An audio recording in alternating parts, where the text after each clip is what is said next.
हरे, हरे राम राम राम हरे हरे। इतो नरसिंह परतो नरसिंह, जतो जतो जमी ततो नरसिंह। बहिर्नरसिंहो हृदय नरसिंहो, नृसिंहमादिं शरणं प्रपद्ये। पतित पावन परम आराध्यतम परम करुणामय परम दयालु श्री गुरु महाराज जी के श्री चरण कमल में असंख्य कोटि साष्टांग दंडवत प्रणाम करके श्री गुरु महाराज जी की परम अहैतु की कृपा प्रार्थना करता हूँ। मेरी शिक्षा गुरु वर्गीय वैष्णवों के श्री चरणों में भी दंडवत प्रणाम करके उनकी भी कृपा प्रार्थना करता हूँ। सभी भक्तों सज्जनों वैष्णवों के श्री चरणों में दंडवत प्रणाम करके सभी की कृपा प्रार्थना करता हूँ।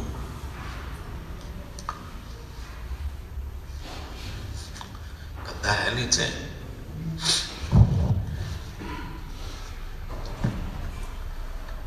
श्रीमद् भागवत का हमारा 23वां अध्याय चल रहा है, दशम स्कंद का। 23वां पूरा हो गया।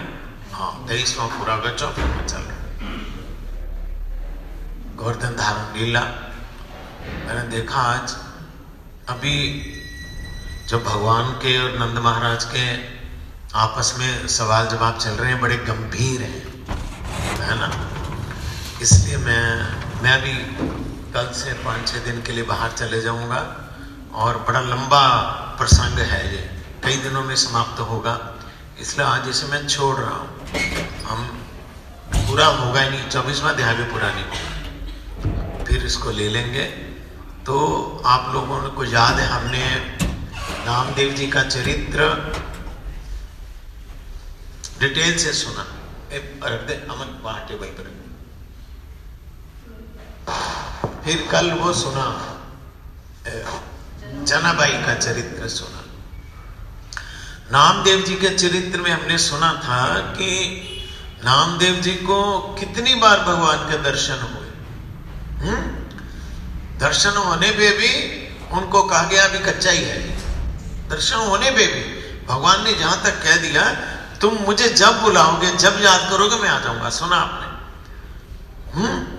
परंतु अगर कहो तुम नामदेव मेरे धाम में तुम्हारा प्रवेश नहीं है, मैं आ जाऊंगा, क्योंकि मेरे धाम में चलती है मेरे भक्तों की। वहां उनका साम्राज्य चलता है। अतः तुम जाके किसी मेरे भक्त के चरणों में आश्रय लो, गुरु धारण करो। तो उन्होंने कहा जाओ तुम जाके विशोबा श्राफ को गुरु बनाओ। अब नामदेव जी ने विशोबा श्राफ को क्यों गुरु बनाया, वो विशोबा श्राफ कौन थे, ये उस समय तो हमने याद किया नहीं था। आज हम थोड़ा विशोबा श्राफ के बारे में याद करेंगे, कौन थे। क्योंकि भागवत का तो इतना गंभीर प्रसंग है, बाहर के लोग इतने हैं कि कुछ डिस्टर्बेंस ही रहेगी। क्या करें, छोड़ना पड़ रहा है।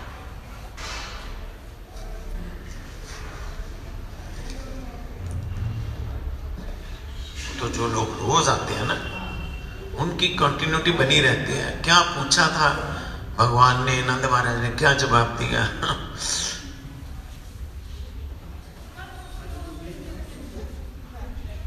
भी ज्यादा बड़ा नहीं है चरित्र, फिर भी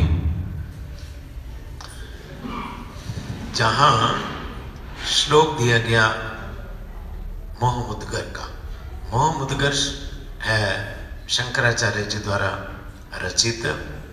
यहाँ लिखा, नलनींदलगत जलमति तरलम तंजीवित मतिशय चपलम क्षणमपि सज्जन संगति रेखा भवति भवार्णव तरनी नौका। कितना चंचल कितना क्षण भंगुर है ये मानव जीवन। कमल के पत्ते पर से जल की बूंद को ढुलकते हुए कितनी देर लगती है? हैं? देखा कभी कमल का पत्ता? वो बूंद पानी की क्षण भर भी नहीं लगता है। कितनी देर लगती है, परंतु देर नहीं लगती इसमें। यहां का सारा पसारा संसार का पलक मारते ही जहां कहां छिप जाएगा। परंतु इस धुएं के दौरहर के पीछे हम सभी परेशान हैं। इस जो मृग तृष्णा, इसके लिए हम सभी परेशान हैं। अंधेरे घर में लूट खसोट मची हुई है। इस घोर अंधकार में अपना हाथ भी नहीं सूझता है। द्वार पर ऐसा है, द्वार पर खड़ा कोई जोर जोर से पुकार रहा है, दरवाजा खोलो, बाहर सूरज निकल आया, प्रकाश में आओ। परंतु कमरे के भीतर इतनी तुमुल ध्वनि हो रही है कि बाहर से कोई सुन ही नहीं पाता। इसका मतलब यह है, हमारे गुरु महाराज भी बोलते थे कि हम अपने कमरे में खिड़कियां बंद करके, दीवार बंद करके बैठे रहेंगे। सूर्य उदय होगा, प्रकाश आए, प्रकाश तो उजाला होगा ही, परंतु अंदर में जो बंद करके बैठा उसके लिए तो सूर्य उदय नहीं हुआ। इस प्रकार हर समय विषयासक्ति के शोर में, विषयासक्ति के शोर में जो कमरे में उसी विषयासक्ति में बैठता रहेगा तो उसको बाहर के प्रकाश की ध्यान कहां आएगा? ये बात बोलते हैं। कितनी मधुर वाणी, कितना मधुर स्वर। हाँ, यस, कितनी मधुर वाणी, कितना मधुर स्वर, कितना मीठा स्वर। अरे कौन गा रहा है? बाहर आवाज आ रही है, कौन इतने मीठे स्वर से गा रहा है? उस पार से कितना मीठा, कितना प्यारा, कितना मोहक है ये स्वर। क्या गा रहा है? जागो रे नर जागो रे। क्या गा रहा है वो? जागो रे नर जागो रे। अरे क्यों सोया गफलत का मारा, जागो रे नर जागो रे। था जागे कोई जोगी भोगी, मतलब जा जागे कोई जोगी भोगी, या जागे कोई चोर रे। कौन कौन जागता है? या योगी ध्यान लगाते हैं, जागते हैं, सोते नहीं, या भोगी जो भोग करते हैं, रात को सोते नहीं। या जागे कोई चोर रे, या जागे कोई जोगी भोगी, या जागे कोई चोर रे। या जागे कोई संत प्यारा, लगी राम सो डोर रे। बेकार है। जोगी जागेगा, या भोगी जागेगा, या चोर जागेगा, या कोई ऐसा भगवान का भक्त, वो भगवान के भजन में मस्त है, रात में मस्त है। ऐसी जागन जाग प्यारे, जैसे ध्रुव प्रहलाद रे। ध्रुव को दीनी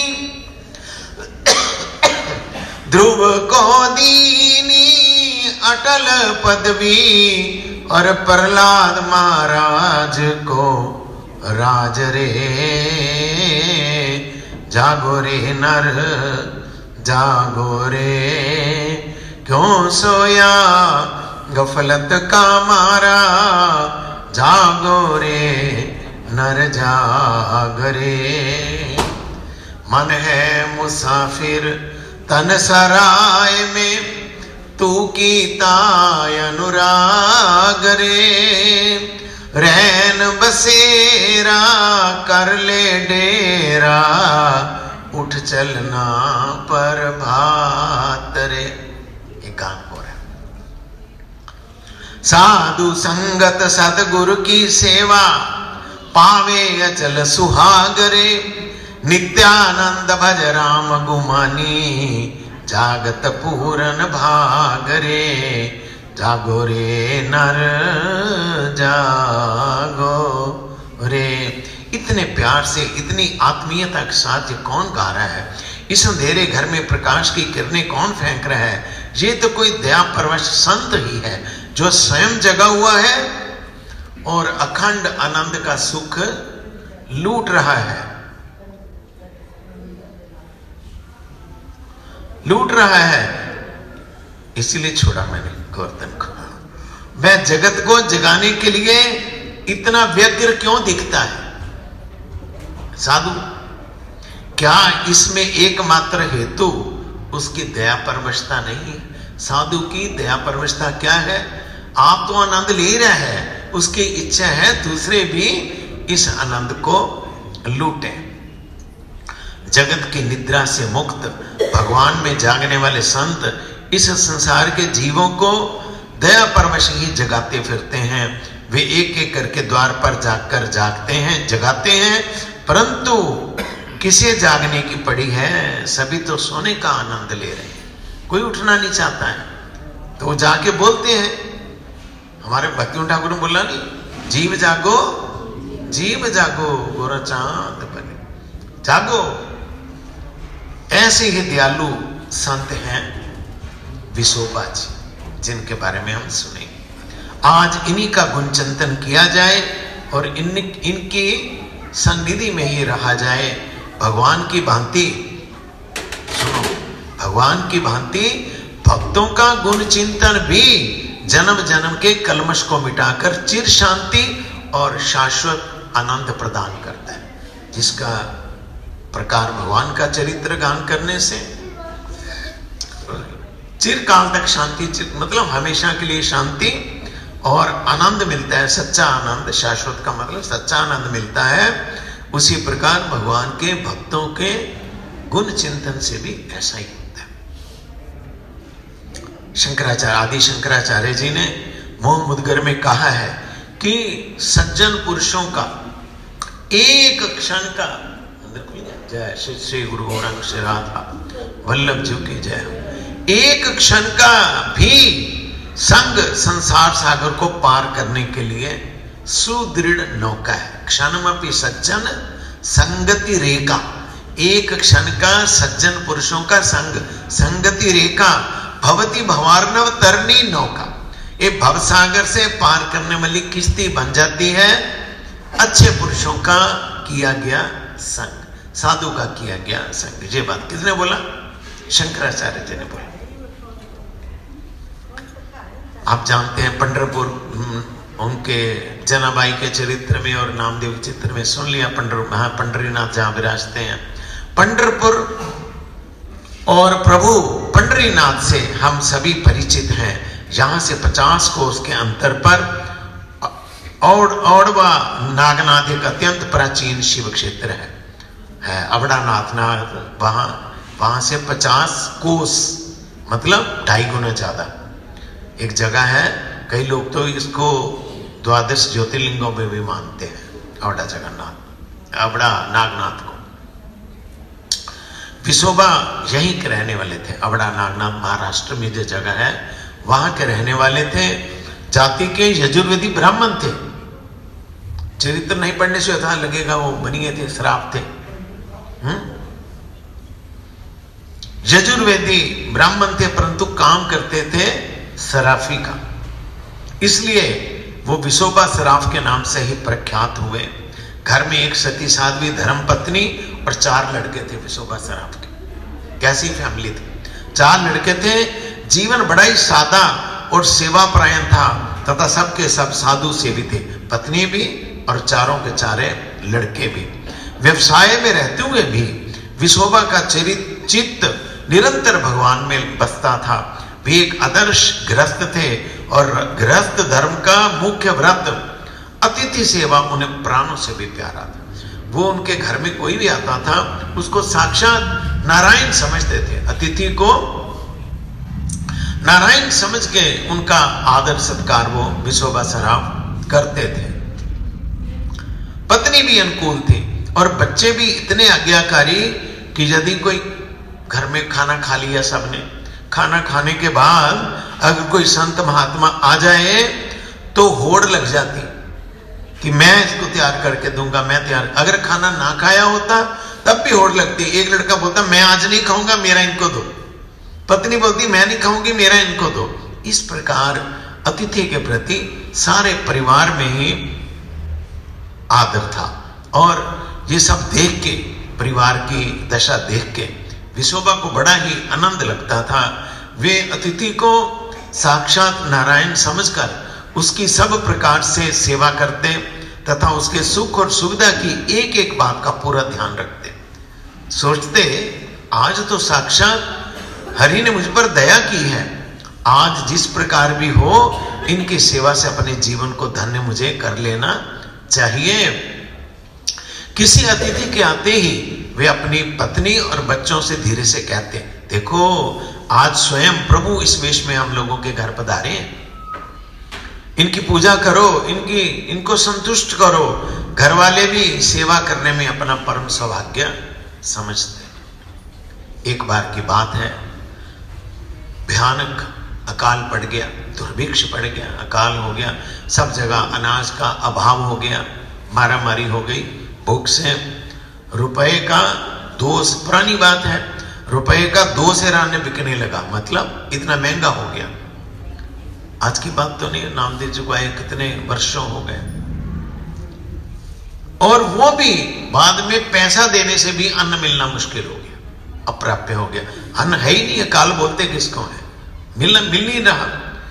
भूख से पीड़ित हजारों नर नारी विशोबा के घर के द्वार पर दाता की जय मनाने लगे। उनको पता था ये अतिथि सत्कार करने वाला है, आने लगे। विशोबा ने समझा स्वयं नारायण ने ही मुझे अन्न की सेवा स्वीकार करने की मुझ पर कृपा की है। वह खुले हाथ से लुटाने लगे, उसके पास धनी थे, लुटाने लगे। जो भी आता भरपूर झोली भर के जाता, कोठा का कोठे खाली होते गए। घर का सारा अन्न समाप्त हो चुकने पर रुपए से उन्होंने पैसा खर्च के महंगा अन्न लिया, दूसरे गांव से, शहरों से महंगा अन्न मंगाया और मंगाकर उसको बांटा। इधर भीड़ भी दाता पर, भीड़ ने भी धावा बोल दिया, भीड़ भी आगे से और बढ़ गई, संख्या नित्य बढ़ती गई और विशोबा के रुपए भी समाप्त होने पर आ गए। पहले तो नहीं सुना ना, विशोबा कैसे सुना, पहले नहीं सुना, इसलिए लिया मैंने। भिखारियों नहीं, दरिद्र नारायण का जमघट रात दिन दरवाजे पर लगा रहता।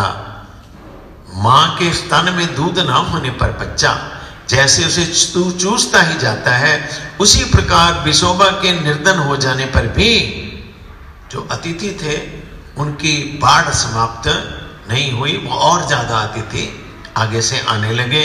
घर के बासन का मतलब बर्तन, घर के बर्तन बिक गए, गहने बिक गए, जो कुछ घर का सामान, चारपाई, टेबल, जो कुछ बिक सकता था सब विशोबा ने बेच दिया। और बेच के उन्होंने जो अतिथि आते उनको अन्न देते, उनको खिलाते। विशोबा के हृदय में अपनी कंगाली पर, जिसे उन्होंने स्वेच्छा से वर्ण किया था, कोई पछतावा नहीं हुआ कि मैं इतना बड़ा मैं सेठ था, सराफ था, अभी मैं कंगाल बन गया। कोई दुख नहीं हुआ उन्हें। वे दोनों हाथ से लुटाते गए और अंत में वही हुआ जो ऐसे लुटाने वालों का होता है। क्या हुआ? दुनिया हंसने लगी, लोग जो हंसने लगे, अरे कैसा मूर्ख है ये विशोबा, कैसा मूर्ख है, नगर का सेठ बना फिरता था, शहर का सेठ बना फिरता था, आज ये राह का भिखारी बन बैठा। अरे दान की कोई सीमा होती है, सोच के दान किया जाता है, एक लिमिट है, सोचना विचारना नहीं, बिना सोचे विचारे दान करते हैं। लोग मखौल उड़ाने लगे, मजाक उड़ाने लगे विशोबा का। दया की भी एक हद होती है, ऐसा तो पागल देखने में नहीं आता है जो घर का सब अनाज तो लुटा ही दे, अपनी बीवी के यहाँ लिखा जोरू के गहने वो भी बेच दे, यहां तक कि घर के बर्तन भी बेचकर भिखारियों को भीख देता फिरे। लोग इस प्रकार मजाक उड़ाने लगे। जिस गली से विशोबा निकलते लोग उन पर तंज कसते, टोंट मारते, विसोबा इसे प्रभु का प्रसाद समझकर सिर आंखों पे लेते हैं। ये सब भगवान की कृपा, इस प्रकार लेते हैं भगवान की कृपा। आइए डॉक्टर साहब, हरे कृष्ण, बैठिए। अब मंदिर में प्रणाम किया आपने? अच्छा ठीक, बैठो, ऊपर बैठ जाइए, चेयर तो है। यहां तो आधा पौना घंटा बैठना पड़ेगा, मुश्किल होगी, चेयर ले लीजिए आप कोई भी। अच्छा ठीक है।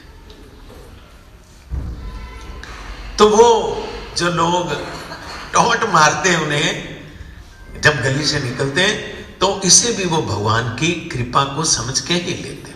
विसोबा अभी वो खत्म हुआ नहीं था, अकाल दुर्भिक्ष भी गया नहीं था।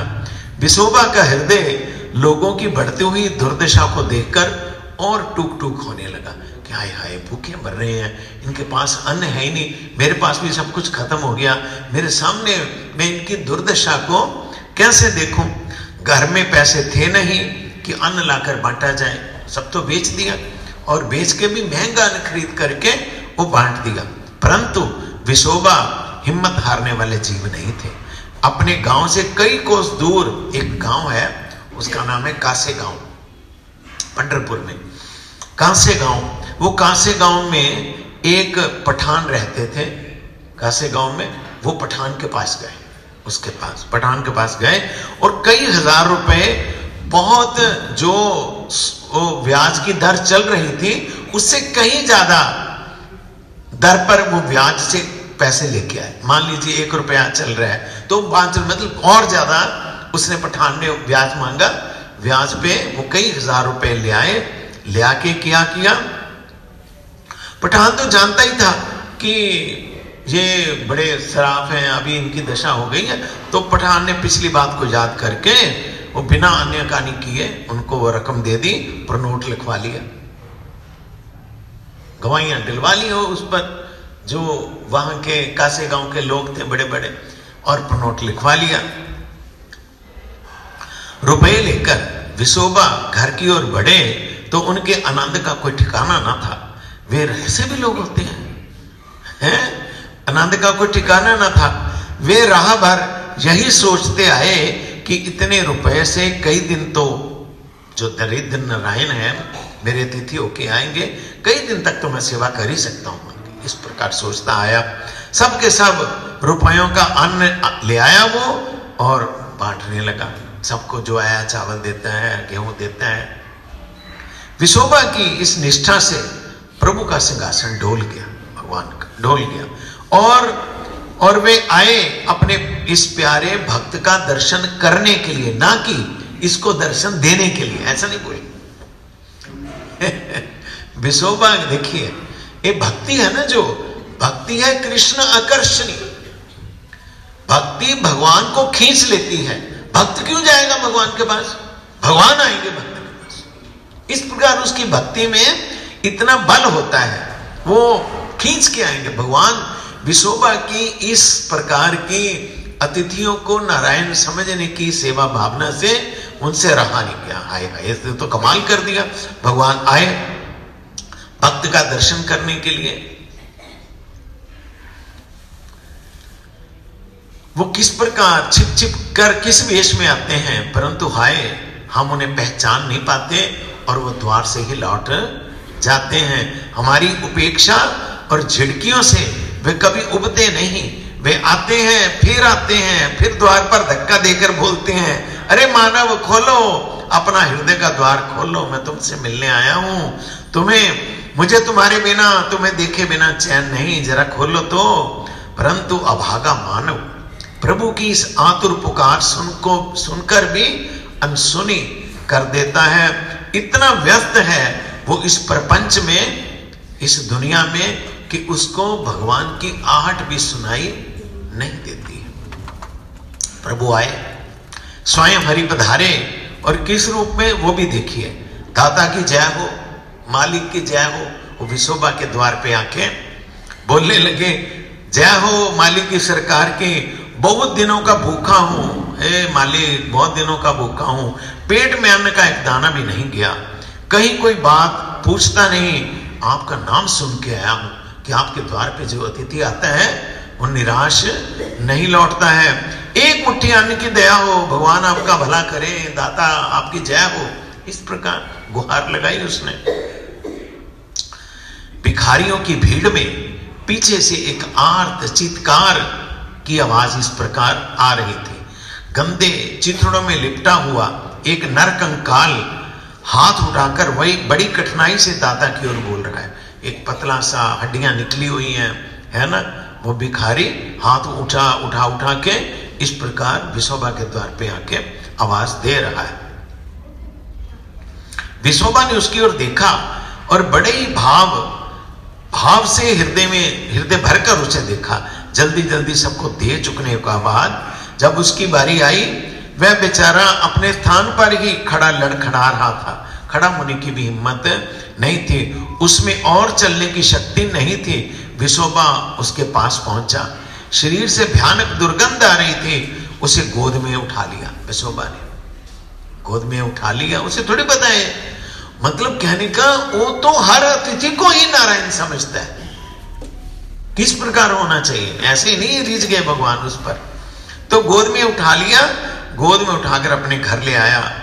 वो गुनगुने पानी से स्नान कराया, कपड़े बदले, मस्तक पर चंदन का लेप किया और जो कुछ भी तैयार हो सकता था तैयार करा के प्रेम पूर्वक उसको भोजन कराया। अपने हाथ से उसके पैर धोए। स्त्री ने पंखा करने लगी। स्त्री भिखारी ने भरपेट भोजन किया। उन्हें ऐसा ही भोजन विशेष रूप से प्रिय है। भगवान को कैसा प्रिय है? जो इस प्रकार प्रेम से खिलाया जाए, वह तो भाव के भूखे ठहरे ना। सबसे ऊंची प्रेम सगाई। आज त्रिभुवन के स्वामी भक्त के घर भिखारी का स्वांग बनाकर भोजन करने आए हैं। धन्य भाग्य है भक्त का। वैष्णव तो सच्चा वही है जिसके लिए समस्त जगत में चर अचर में विष्णु के भगवान के सिवा कुछ दिखता ही नहीं। उसको जगह जगह में क्या दिखता है? ये सब तो मेरे हरि हैं, सब तो मेरे हरि हैं। जो हरि तो नहीं, ये सब मेरे हरि के, सब मेरे हरि हैं। जो जगत के जीवों की उपेक्षा करके केवल मात्र मूर्ति में ही भगवान को केंद्रित समझता है, वह कैसा वैष्णव है? मतलब मंदिर में आता है, भगवान की मूर्ति में भगवान समझता है। जो बंदे हैं, जिस हर बंदों में जिनमें भगवान निवास करता है, उनको उस संबंध से नहीं देखता, तो कहते वो कैसा वैष्णव, कैसा वैष्णव। विसोबा का आदर्श अतिथि प्रेम देखकर भिखारी का रोम रोम पुलकित हो गया। उसने गदगद स्वर से कहा, बेटा मैं तुम्हें क्या आशीष दूं, क्या आशीष दूं? भगवान तुम्हारा भला करें, ऐसा बोलते हैं, भगवान तुम्हारा भला करें। अब जो लोग, जिनको आदत होती है एक दूसरे पर छींटाकशी करने की, टोंट मारने की, जिनको आदत होती है, लोग लगाने बुझाने वाले लोग बराबर मौका ढूंढते रहते हैं और किसी को संकट में पड़ा हुआ देखकर बड़ा उन्हें सुख प्राप्त होता है। पर दुखे सुखी, पर क्या बोला पतियों ठाकुर का ही है, पर दुखे सुखी सदा मिथ्याभाषी, पर दुख सुख का। दूसरे के दुख में आप सुखी होना और दूसरे के सुख में आप दुखी होना, यही कहते हैं। ये ऐसे ही मैं सारे जीवन करता रहा। इसलिए विसोबा की दानशीलता उनसे देखी ना गई और गांव के ही कुछ लोगों ने पता लगाया कि इस बार इसने कासे गांव के पठान से रुपया लाकर, पता लग गया कि वहां से ले आया कर्जा उठा के, कासे गांव से जो पठान है वहां से ले आया।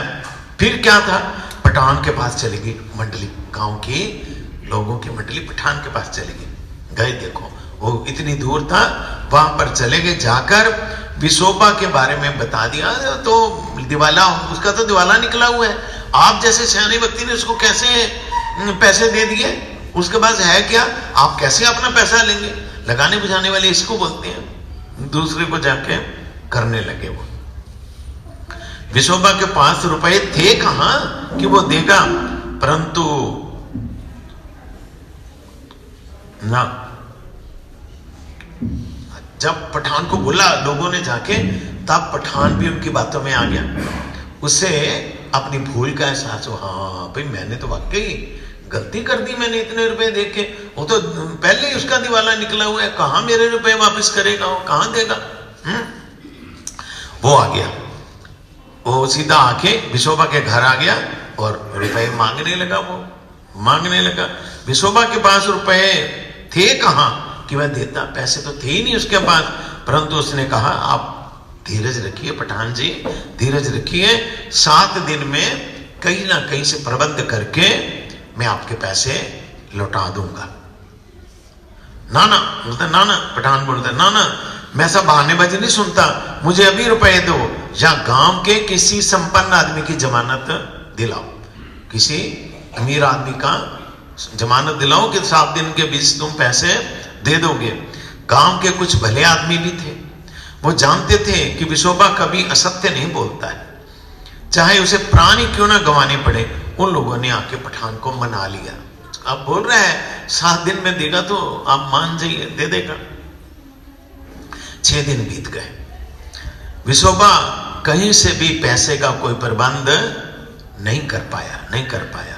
विशोबा सोचने लगा, अरे हे नारायण, हे नारायण, हे भगवान, हे प्रभु, आज तक आपने मेरी एक भी बात खाली नहीं जाने दी है। आज मेरी लाज जा रही है, मेरा वचन जा रहा है। मैंने 7 दिन के भीतर पैसे वापस करने के लिए बोला है। ये तो मेरी लाज नहीं भगवान, आपकी ही लाज है।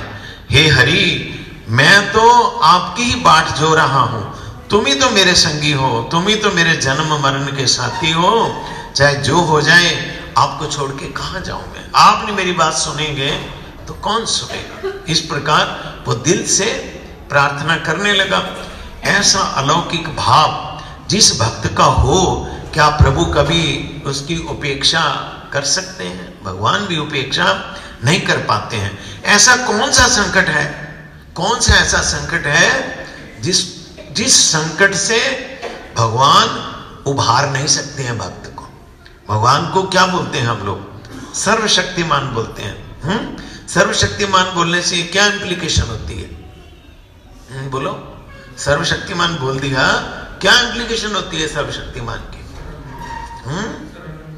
क्या है, क्या बात बोलते हैं? हाँ, सर्वशक्ति का मत कर तुम अकर्तुम अन्यथा कर तुम। अभी प्रलय कर देंगे, फिर दोबारा दुनिया बसा देंगे, फिर दोबारा प्रलय कर देंगे। जो असंभव कार्य है उसको भी कर सकने में भगवान समर्थ हैं, उनको बोलते हैं शक्तिमान। पर जहां क्या है? सर्वशक्तिमान। ऐसा कोई काम नहीं जो भगवान नहीं कर सकते।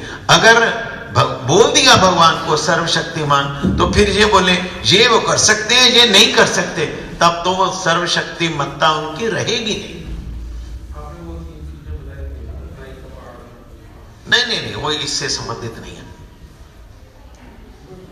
दोबारा जो टॉपिक है उसी पर है।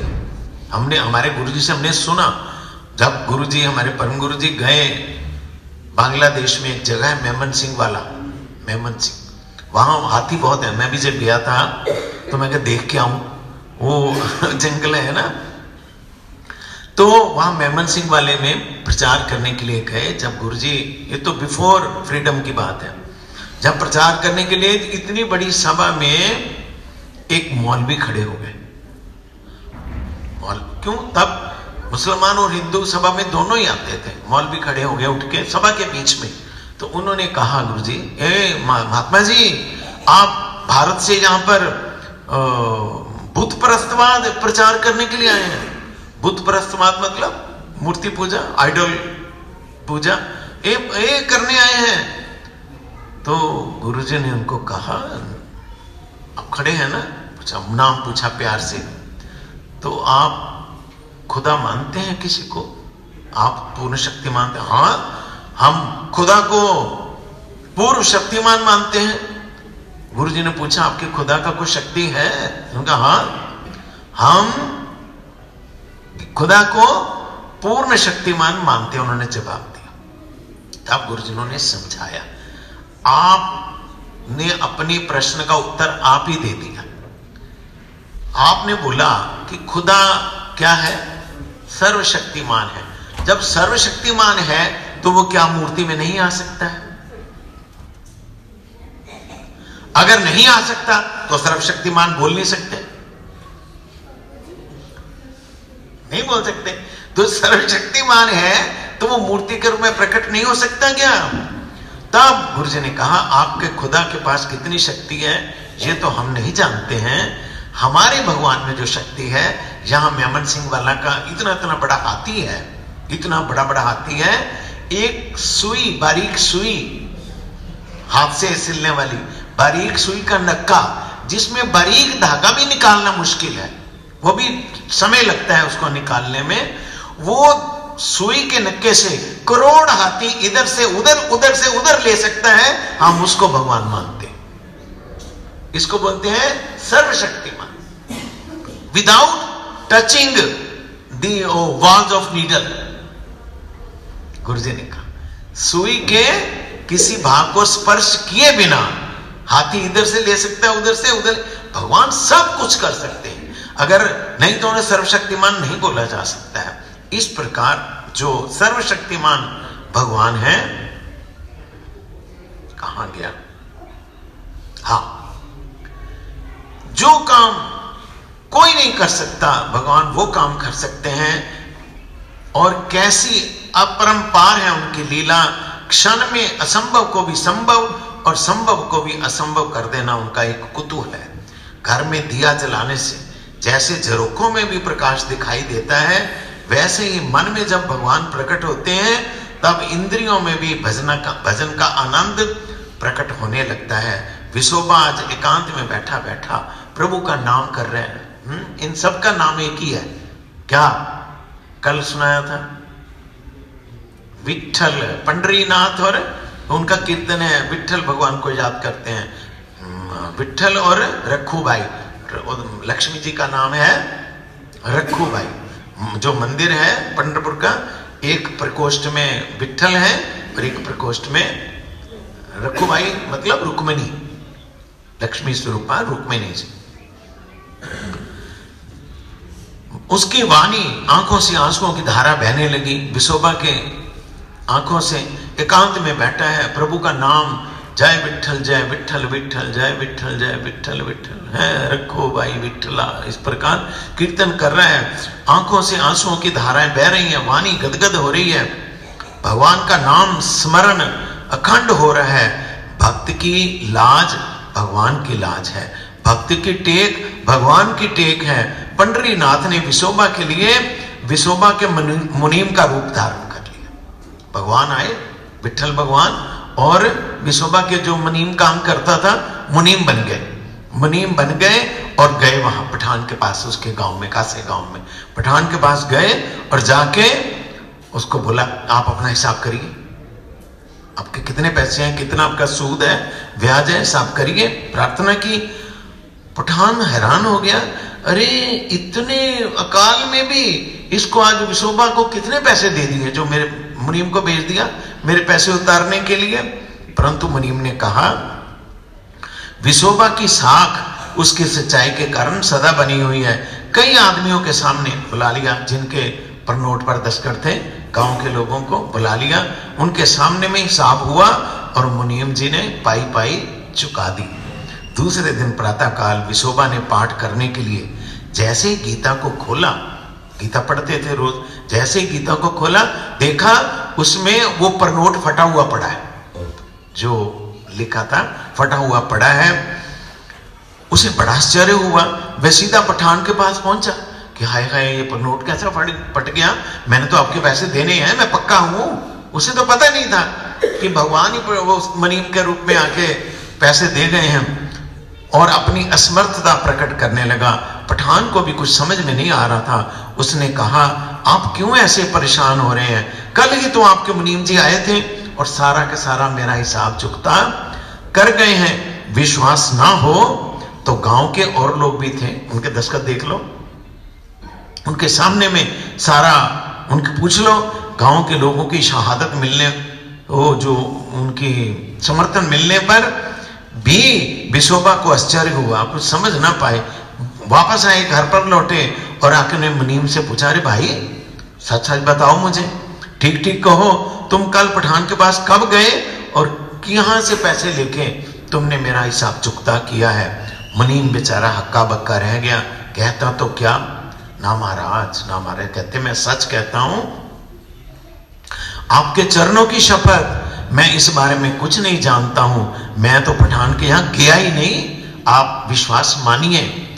अब विशोबा की आंखें खुली, सहसा उसके मुख से निकल गया, हे दीन बंदो, हे दया के सागर, कैसी विचित्र है आपके खेल, मेरे साथ ये आप कैसा खेल खेल रहे हैं? मैं अदम, मेरे लिए आप मुनीम बन के गए उस पठान के पास। गला भर गया, वाणी रुक गई, विशोबा जो थे फूट फूट कर रोने लगे। अब देखिए भक्त का क्या कहा, तो उसके मन में ये आता कि देखा मेरे लिए भगवान आ ही गए, आके चले गए, ये नहीं आया, उसने आया, कहा मेरे आराध्य देव जिनकी मैं आराधना करता हूं उनको मेरे कारण कष्ट उठाना पड़ा। ये भक्ति का साम्राज्य ऐसा ही है, उनको मेरे कारण कष्ट उठाना पड़ा है।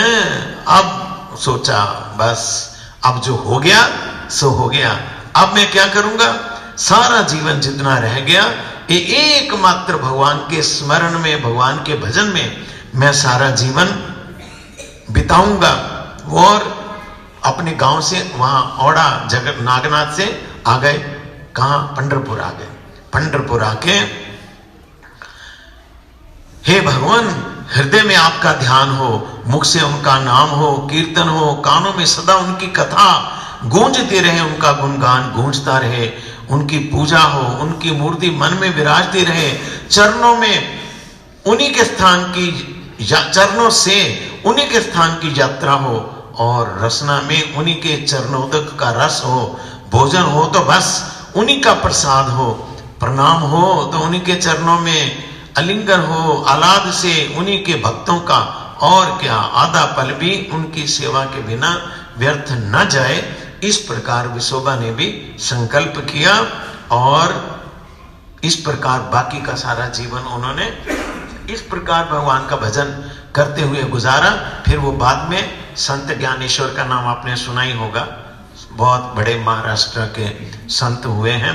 फिर वो संत ज्ञानेश्वर की मंडली में शामिल हुए, संत ज्ञानेश्वर को उन्होंने अपना गुरु बनाया। अभी तो जनाबाई का सुन लिया, इनका सुन लिया, अभी सखूबाई और मुक्ताबाई का है, फिर किसी दिन हम देखेंगे। नहीं तो मुझे जब नामदेव जी का चरित्र हमने याद किया था, ऐसे मन में हो गया था कि बोल तो दिया कि जाके विशोबा को गुरु करो। विशोबा कौन थे, कैसे थे?